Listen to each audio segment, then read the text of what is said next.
বিসমিল্লাহির রহমানির রহিম। আমি সর্বপ্রথমেই আমার ভারপ্রাপ্ত চেয়ারম্যান জনাব তারেক রহমানকে আমি অসংখ্য অসংখ্য ধন্যবাদ জানাই যে উনি এই ধরনের একটি কর্ম বাস্তবায়নের জন্য যে 31 দফা প্রণয়ন করেছেন, এটা একেবারে জনগণের প্রতিটা ক্ষেত্রে, দুঃখ দুর্দশা বলেন, ফ্রি চিকিৎসা বলেন, নারীর ক্ষমতায়ন বলেন, যুবককে চাকরি এবং এক বছরের ভাতা, যুবকদের যে প্রতিষ্ঠিত করার যে প্রক্রিয়া সেইটা, এবং রাষ্ট্র কাঠামো মেরামত, রাষ্ট্র কাঠামো যেভাবে রয়েছে সেটাকে সংস্কার করে সেটাকে মেরামত করা, এবং সার্বিক এই যে নতুন বাংলাদেশ গড়বে, এই নতুন বাংলাদেশ যদি গড়তে চাই তাহলে এই 31 দফার বিকল্প নাই।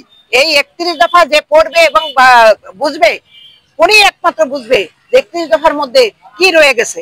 এই দেশটাকে পরিচ্ছন্ন করতে চাই, এই দেশটাকে ভালোবেসে, এই সার্বভৌমত্বকে উনি ভালোবেসে, এই জনগণকে ভালোবেসে গণতন্ত্রকে মুক্তি দিতে চাই, মানুষকে মুক্তি দিতে চাই, বিচার বিভাগকে স্বাধীনতা দিতে চাই, প্রশাসনকে স্বাধীনতা দিতে চাই, মানুষের সেবায় সর্বক্ষেত্রে এদেরকে কাজে লাগাতে চাই, এবং রাজনীতিবিদরা যেন আগামী দিনে চুরি বা দুর্নীতি বা লুটতরাজ না করে তারাও যেন জনগণের সেবায় নিজেকে নিয়োজিত করে, এইটাই 31 দফার পরিকল্পনা। ধন্যবাদ। এছাড়া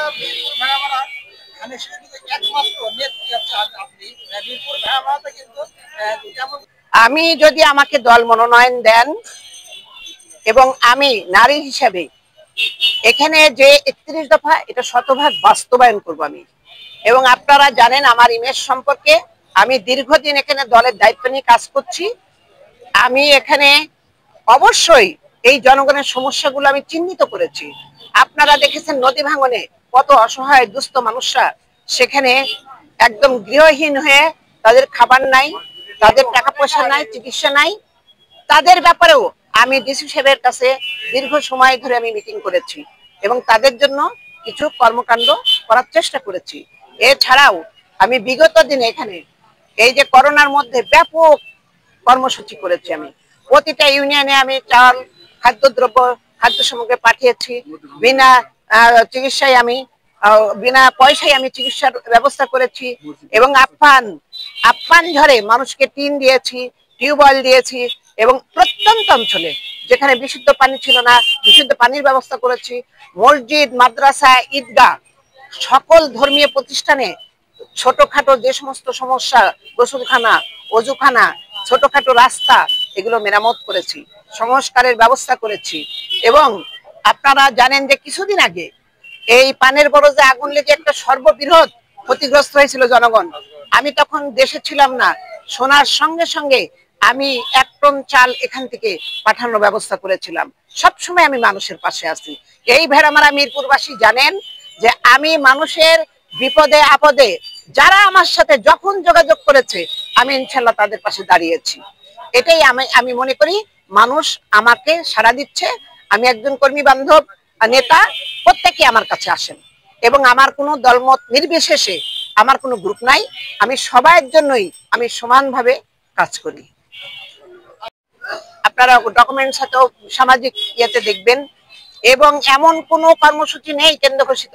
এই মিরপুর, ভেড়ামারা, কুষ্টিয়া, যশোর, খুলনা, ঢাকা, রাজশাহী তারুণ্যের সমাবেশে আমি আমার নেতা কর্মীদের নিয়ে ছুটে গেছি। দল যখন যেভাবে আমাকে দায়িত্ব দিয়েছে আমি সেটা পুঙ্খানুপুঙ্খভাবে সেই দায়িত্ব পালন করেছি। 5 তারিখের আগের রাজনীতি আর 5 তারিখের পরের রাজনীতি ব্যাপক পার্থক্য দেখছি।